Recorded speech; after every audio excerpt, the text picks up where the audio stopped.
Lembro de um tour no memorial da antiga prisão da Stasi, a polícia política da Alemanha Oriental, um memorial em Lichtenberg, em Berlim.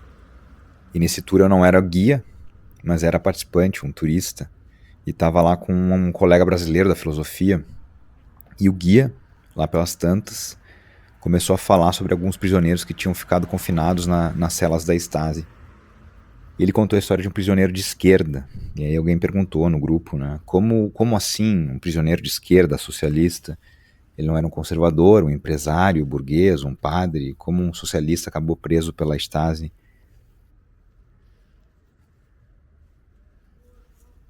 E o guia, que parecia não conhecer muitos detalhes sobre o prisioneiro, deu uma resposta meio vaga, dizendo: pois é, não sei, ele deve ter feito alguma coisa. E aí o meu amigo, indignado, pediu a palavra e fez um discurso forte e eloquente. E lembrou que o que se conhece como esquerda é um campo vasto, cheio de correntes internas, disputas, debates, conflitos. E a história da esquerda, com muitas aspas, está cheia de personagens que lutaram contra outras personagens, às vezes dentro do mesmo espectro político. E é disso que eu quero tratar aqui nessa caminhada pela East Side Gallery, uma galeria de arte de rua num pedaço do que restou do Muro de Berlim. Eu quero lembrar dessa diversidade, desses vários tons de vermelho, amarelo e outras cores dentro do socialismo, e perguntar o que é esquerda, o que é o socialismo. Essa caminhada recoloca também a questão das várias Alemanhas que eu tratei numa outra caminhada, num outro tour. A Alemanha não é um só, não é uma só, nenhum país é um só. Eu não estou só dizendo que existe uma diversidade em todos os países, em todas as culturas, tem exceções, não estou falando de exceções aleatórias, mas de culturas consolidadas que coexistem, às vezes se entrelaçam e dão corpo a uma diversidade social efetiva, né, real. Quando a gente fala de história, a gente fala de acontecimentos no tempo, tudo que acontece no tempo muda, se transforma. E quando a gente fala de história, a gente fala de eventos iniciados e performados por pessoas, protagonistas, coadjuvantes, pessoas que sofrem, que agem e aparecem com palavras, atos. Ou são roubados da capacidade de falar e de atuar também. Então a gente está falando de atuação, de ação, de sofrimento, de dramas, né, como os gregos antigos diriam, de enredos, e não de uma essência que pode ser capturada numa definição abstrata.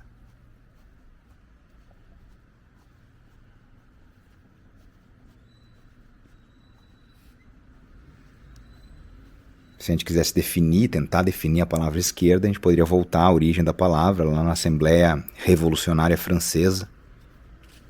Aqueles que defendiam uma sociedade nova, diferente, sentavam à esquerda da presidência da Assembleia. Mas essa definição não dá conta da história tumultuada da esquerda, se a gente ficar, né, com esse termo, porque essa definição, aqueles que defendem uma nova sociedade, é uma definição problemática, que tem muitas formas de querer uma nova sociedade, de atuar e de tentar construir uma nova sociedade.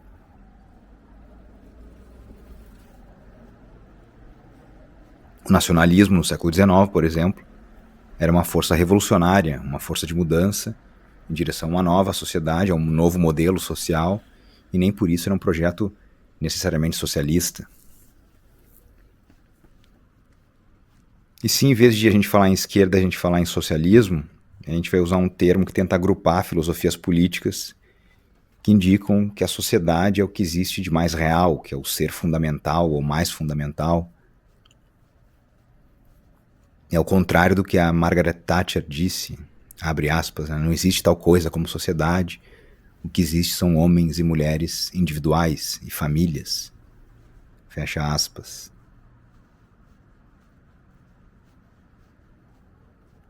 No socialismo, a sociedade não só existe, mas é a realidade primeira e fundamental que dá forma a outras realidades. É a realidade que determina a vida dos indivíduos, dos grupos, dos fenômenos sociais. Uma pessoa nasce enredada já numa trama social com um nome que carrega uma história familiar, ou seja, uma história social. Nasce uma posição econômico-social também e vai ser educada dentro de uma cultura. E a vida dela vai ser potencializada ou limitada, ou potencializada e limitada, pelo contexto histórico social em que ela se situa. Parafraseando outro político britânico, as pessoas amam individualmente, mas elas constroem cidades e postes de luz e pontes de forma social, socialmente. E mesmo o amor é determinado e formado por categorias sociais. Então não seriam os indivíduos que fazem a sociedade, mas a sociedade que constitui os indivíduos e os grupos sociais. A própria ênfase da Thatcher em homens e mulheres individuais e famílias já pressupõe um certo modelo social que dá mais peso, justamente, ao indivíduo individualista no mercado econômico e à família tradicional no campo da cultura social. E abrindo a janela para o mosquito da dialética, indivíduo e sociedade são inseparáveis. A existência humana é desde sempre uma existência social.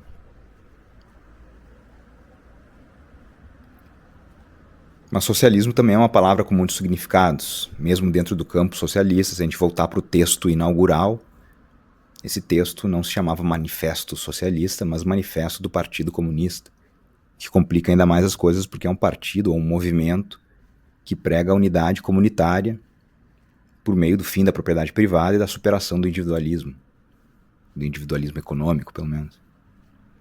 E nesse texto, o Marx e o Engels criticaram o capital, a burguesia, a ordem burguesa, mas também criticaram outras formas de socialismo, o socialismo utópico, o socialismo alemão, o socialismo feudal agrário. O Marx e o Engels tinham uma visão determinada do comunismo. E mesmo essa visão específica, determinada, para ganhar corpo teórico, ela precisou de cerca de 30 mil páginas, das quais cerca de 1000 páginas foram escritas pelo Engels depois da morte do Marx, tentando explicar o Marx. E se adotar aí outra palavra, marxismo, é de novo uma palavra que sugere uma história de rupturas, debates sobre princípios, métodos, uma história de discursos, livros, publicações, atos, e às vezes de prisão, de coronhada na nuca, corpos atirados no rio. É uma história difusa, não linear, é uma história que é um monte de histórias. O próprio Marx disse que nem ele era marxista, né? O que significa ser marxista?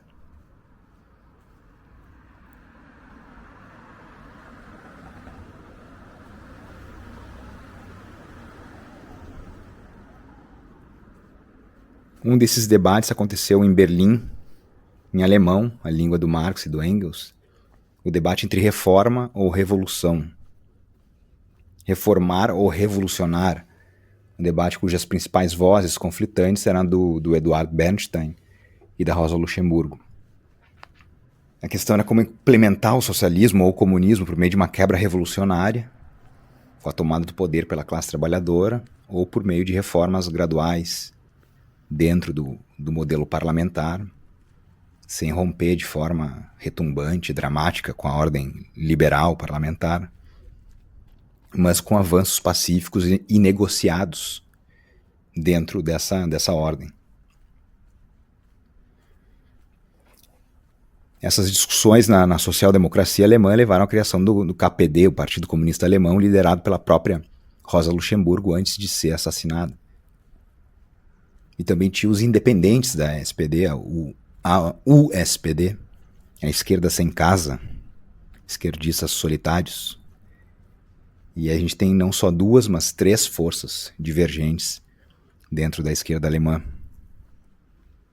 E essa foi a versão alemã das disputas que no Império Russo levaram à famosa distinção ou divisão e ruptura entre bolcheviques e mencheviques, representados por Lenin de um lado e o Martov de outro.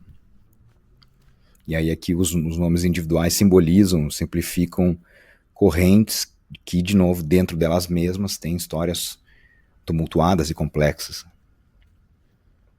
E é interessante lembrar que bolchevique e menchevique são palavras que vêm da ruptura entre maioria e minoria, denotando já uma certa divisão. A gente pode voltar também à rivalidade entre Marx e Bakunin, entre o projeto de um Estado comunista forte, centralizado, ou o projeto anárquico que rejeita qualquer forma de hierarquia de poder. Ou a gente pode voltar para a luta entre o Stalin, com a ideia de um socialismo consolidado na União Soviética, um socialismo de guerra, com expurgo, julgamentos manipulados, veneno, bala, gulag, a União Soviética totalitária contra o Trotsky, com a sua ideia de revolução permanente e a necessidade de espalhar o socialismo pelo mundo. Uma disputa, como se sabe, que não terminou com a revolução permanente do Trotsky, mas com o exílio e a fuga permanente do Trotsky.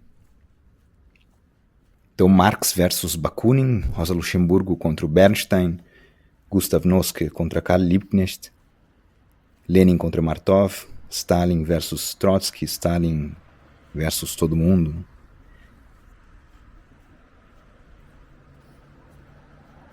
Essas disputas e brigas não são apenas exemplos de uma luta pelo poder, da sede de poder, mas são capítulos dessa história cheia de contradições, para usar um termo importante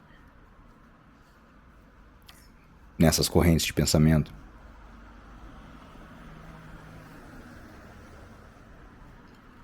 São debates teóricos, também são disputas práticas, né, no campo da política, de uma esquerda que se faz pela própria atuação histórica, né, pela própria história e pela diversidade de figuras e posições dessa história. E aí está a riqueza da esquerda e de qualquer projeto político vivo, pulsante, que se constrói voltando à dialética, né, por meio dessas tensões e contradições. Então, como responder, né, a pergunta: o que significa superar a propriedade privada? A mudança social vai vir pela revolução dramática ou pela reforma gradual, negociada, pacífica?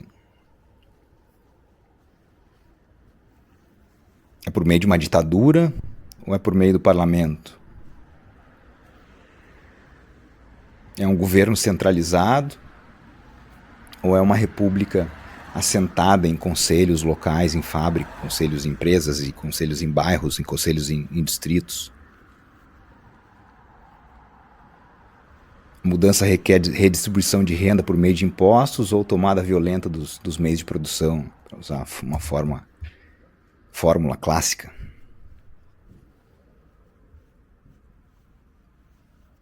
Essa mudança pode acontecer por meio de estados-nação ou precisa de uma república global, mundial? É um projeto econômico ou é um projeto cultural, ideológico? Essa nova sociedade vai ser criada deterministicamente pelo processo histórico inevitável ou depende de uma decisão, de uma vontade? É um projeto moral, espiritual? Ou é um projeto de pura materialidade?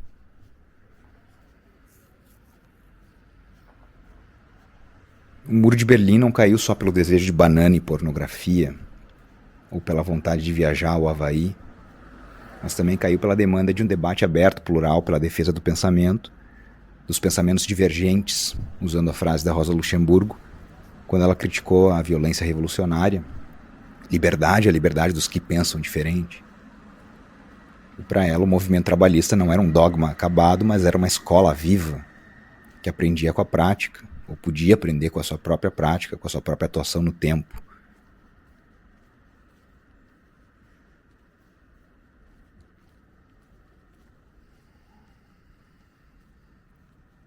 A história da esquerda, assim como a história de qualquer movimento político, não é um argumento com uma conclusão lógica partindo de uma premissa simples, como se fosse um movimento meramente intelectual, mas é a história de pessoas e grupos que se mobilizaram para uma sociedade nova, diferente, mas que tinham ideias diferentes sobre como seria, como se formaria essa sociedade nova. Uns acreditavam na mudança gradual, outros acreditavam e pregavam a revolução súbita. Uns viam o Estado como um instrumento necessário, outros viam o Estado como um inimigo a ser destruído. E ainda hoje o que a gente nomeia como esquerda continua sendo um terreno de debates intensos e às vezes inconciliáveis. esse colorido, né, essa pluralidade de vozes, de perspectivas que faz a esquerda permanecer viva, relevante e capaz, ou tentando se reinventar no tempo. A transformação social, para além dos rótulos e das bandeiras, é um processo aberto, cheio de incertezas, cheio de possibilidades. É isso que torna a história fascinante, difícil, imprevisível. É uma história humana. Então, caminhando pelas ruas de Berlim, pelos resquícios do muro, pelos textos e discursos que marcaram essas histórias, eu sugiro, modestamente, que entender a esquerda não é buscar uma definição estática, uma imagem estereotipada, mas mergulhar nessa trama viva, que arrasta um passado pesado, mas que tenta olhar para um futuro aberto, que seja diferente e melhor do que esse presente que a gente está vivendo, cheio de crises e de impasses. Do jeito que tá, não dá para continuar.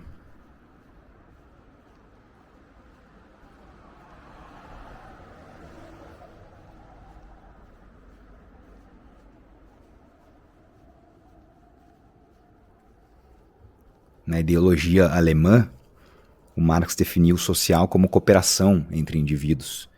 Indivíduos que não existem atomizados, mas existem em relações de dependência, de cooperação. Isso não seria um ideal moral, um dever ser, mas uma descrição, é uma descrição da realidade já existente. Indivíduos e grupos estão entrelaçados.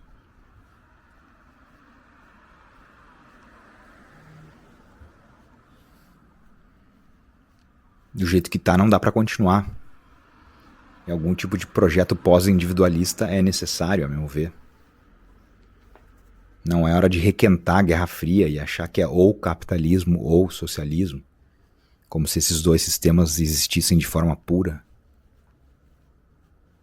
E de que adianta usar essas palavras, né, capitalismo, socialismo, se elas significarem o silenciamento da crítica, o fim do debate e a proclamação de um sistema absolutamente vitorioso, logo perpétuo e imutável.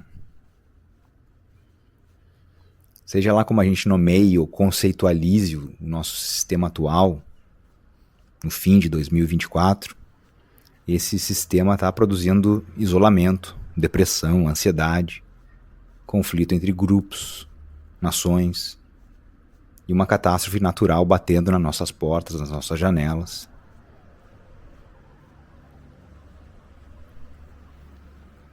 Voltando para a Revolução Francesa, não precisa matar o rei fisicamente, mas talvez seja preciso guilhotinar alguns princípios e formas de produção e organização social. E para isso talvez seja interessante revisitar a história da esquerda.